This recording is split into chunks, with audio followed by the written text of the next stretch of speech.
So are the slides visible? Yeah.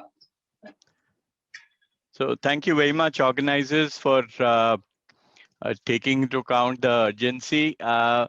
Today, celebrating the 100 years of insulin, I'll be discussing rapid-acting insulins, the recent advances on concentrations and precision dosing. The conflict of interest, it's a Eli Lilly sponsored event, and the slides have been co-produced by Lilly and myself. Starting straight to the insulin concentrations in the last century of the journey of concentrating insulin, starting way back a century ago, where we started off with a U5, which is 5 units per ml of insulin, to the last decade, where we had long-acting insulins introduced in 2013, the U200, Degludec, to the concentrated Lispro, which I'll be briefly discussing in 2014, and the latest ultra-long-acting insulin, the Glargine U300. So this has been the fruitful journey of insulin concentrations over the last century. The basic comparisons and differences in between the U100 and 200, starting from the physical characteristics, as you see in the left, the color coding changes, leaving a zero scope of error whenever you order a U200 pen. Uh, the amount of insulin per pen, 300 in the U100 pen, it has 3 ml, and that concentration goes up to 600 units in the U200 pen. Uh, the dialer takes into account single dose increment or decreases. And for example, if you were to inject 40 units, the volume becomes half. So in patients who are requiring larger doses of insulin, the volume decreases. It's a more convenient, comfortable.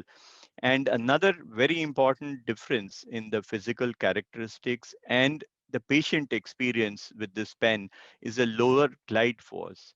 This is especially relevant in the patients who have some problems in manual dexterity, some joint problems, the elderly. So we are gradually preparing which patients would be apt to go on to the 200 units. Along with these physical differences, lesser volumes, lesser glide force required, more comfortable injection experience to the patients, the cost of the pen is 25% lesser than two quick pens, and extremely important as far as environmentalist view is concerned, a lesser carbon footprint. You dispose of lesser number of pens and we reduce the carbon footprint. Some practical applications by virtue of a case experience and a study where U200, which in practically speaking, where it would be apt to go for a patient to go on to this, we're going to be projecting here. This case, Mr. Ram Narayan, has been a diabetic for nearing 2 decades, has been on insulin for a very long period of time, started off his journey on a 30/70 human insulin to 5 years ago, where he had a poor glycemic control and was on a basal plus optimal OADs, and he was intolerant to GLP-1. Hence, that's not a part of the recommended treatment, even though by his BMI of nearing 35, he could be on a GLP-1. However, because of tolerance issues, he's not on one. Optimal glycemic control for him, the target would be 7%. And with the current therapy, his age and his want for more strict glycemic control for prevention of complications, we decided, and this was his self-monitoring, where the basal plus is Glargine at bedtime and Humalog 10 units, U100 before dinner. As you can see, the post-dinner being pretty fine. There is scope of improvement in the fastings. The pre-lunch and the pre-dinner definitely need to be made better. So the questions raised here is, what do we do? Well, we finally decided after discussion with him, and he's accepting intensification of insulin to go on to adding a full-fledged basal bolus with a U200 with slight adjustments in the basal doses. The basal dose being made as 24 units, and Humalog, we switched over to Humalog U200 in a dose of 6, 6, 10. Discussed about lifestyle modification, intensification of diet, had a session on carb counting, very initial session, and proposed to make it even better, advanced him on carb counting and making dose adjustments appropriately. The OAD doses were maximized to 2 grams of metformin along with a SGLT2 inhibitor. The treatment objectives based on the self-monitoring and the suboptimal A1C were to improve the mealtime control and to achieve the target. We've already reinforced lifestyle changes, dose adjustments, carb counting, the initial sessions. And the rationale behind this, as I projected in the initial slide, the dose of insulin, rapid insulin, was exceeding 20 units. Switching it over to the U200. He travels a lot, and the travels are usually long travels. He gets to carry lesser number of pens, a better experience by lesser volumes, and obviously with a lesser glide force, he is proposed or possibly would have a better experience with the injections. Important data coming from the West and some Asian data about those patients who are on mealtime insulin, nearing three-fourths of them, over 60%, nearing 70% of type 2 diabetics are on doses more than 20 per day. Now, this is not per dose, per day. And even some Asian data indicating patients who are on prandial insulins are receiving nearing 40 units of insulin. Hence, making in this particular subgroup of patients who are on intensive insulin therapies, including basal bolus, making a definite case for concentrated insulin based on the important factors we've talked about earlier. So some data about the metabolic benefits of switching from U100 to U200, nearing 300 patients. It was a case control observational study. Importantly, as we look here right at the bottom, a large percentage of these patients had certain musculoskeletal problems.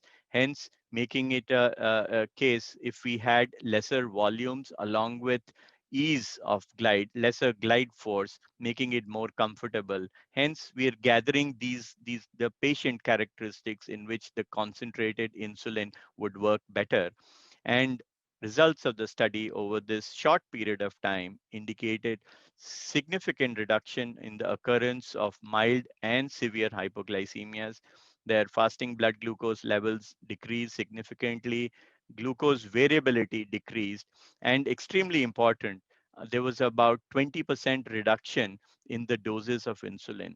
So these are the important clinical endpoints that we would definitely require in all of our patients. And on switching from U100 to 200 in this specific population, these results were attained along with a decreased requirement of insulin. So the explanation, possible explanation to these results, because the pharmacokinetics and dynamics of U200 and 100 are absolutely the same. The possible reasons being a lesser volume, a better comfort, greater patient experience, greater motivation, achievements of results, which would directly culminate into maintenance of this good glycemic legacy over a long period of time. When subjected to a satisfaction questionnaire, over 80% of these patients who were switched on to U200 had various degrees of better satisfaction, be it the insulin injection, lesser tiring, lesser pain, better glucose management, and by virtue of lesser hypoglycemia, the overall experience of attaining a good glycemic control was bettered in these patients. So in a very short period of time of 12 weeks, The overall experience, the occurrence of clinical endpoints like better glucose control, lesser hypoglycemias, lesser glycemic variability is enhanced by using U200 in this specific patient group. Uh, the recent guidelines, including the ADA and the RSSDI, have endorsed using the U200 forms in patients, specifically in patients with greater insulin resistance and those who require greater doses of mealtime insulins, hence endorsed by the guidelines and also by the study which I've shared here, patients requiring higher insulin doses, patients elderly, those who have an issue with traveling, not being able to carry those many pens, with the comfort of injection, adds on to the indications of U200.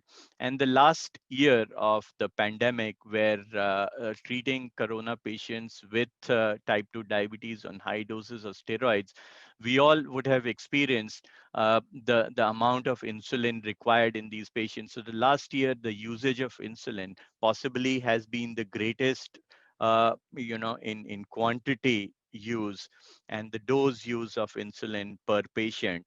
And hence, again, in such situations, using a concentrated insulin to provide a better glycemic control along with a better patient experience would really be the indication of a U200.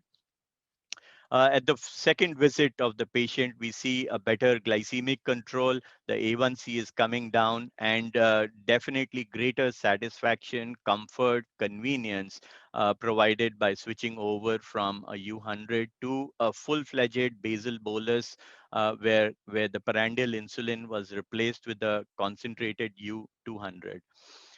So the outcomes of the therapy were he was happy about the fact he's carrying lesser number of pens, lesser pain, lesser volume of injections, better injection experience by lesser glide force, improved glycemic control, greater motivation, and obviously he inculcated better lifestyle habits, carb counting, and dose adjustments, leading him to the optimal glycemic control he had been desiring for a pretty long time.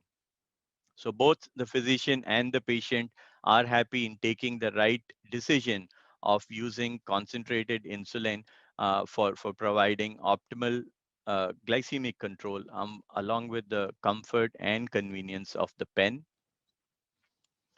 The second part of today's discussion is need for precision in dosing in diabetic patients. Again, specific categories of patients in whom this really enhances the level of care or diabetes care we can provide to them. Two very important categories of patients are the young children, the type 1 diabetics, those who are extremely insulin sensitive, the elderly, in whom the doses, mild increments or decreases in the doses by 1 or 2 units is not enough to maintain the glycemic control. We have hyperglycemia, and glycemic variability. These are the usual cases where precision doses by the QuickPen Junior, which gives us zero point 0.5 unit increments or decreased doses to provide a precision dose to ensure maintained glycemic control without the adverse outcomes of severe hypoglycemias. The advantages being accurate, precise delivery at a low dose, better, more stringent glycemic control, and obviously a benchmark in insulin therapy is lesser hypoglycemia, all leading on to better adherence.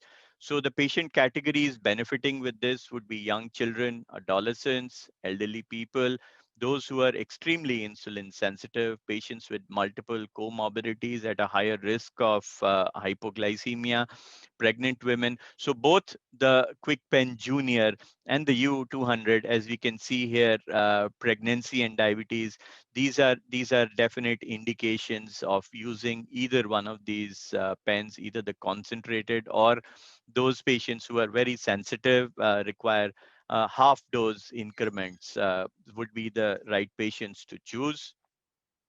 A specific mention of pancreatic diabetes, where we know that the glucagon reserves would be low, and they may not mount the normal physiological response to hypoglycemia, along with concomitant issues with nutrition, hepatic disease, alcohol abuse, all of these put together with a extremely high chances of hypoglycemia, making another indication of using precision dosing by QuickPen Junior, providing half unit increments in these patients. So to summarize, achieving glycemic control, better quality of life, the focus in these specific clinical scenarios is not only the insulin duration of action, the meal planning, dose calculations, corrections, but also delivering the correct doses levels of comfort and convenience to the patients. And these half unit accuracies help to provide more stringent glycemic control with lesser occurrence of hypoglycemia, all culminating into better glycemic control, better experience, improved quality of life, greater adherence, flexibility in these patients. So I end here, and I thank the organizers for adjusting the timings for the talk. Any questions, maybe quick ones?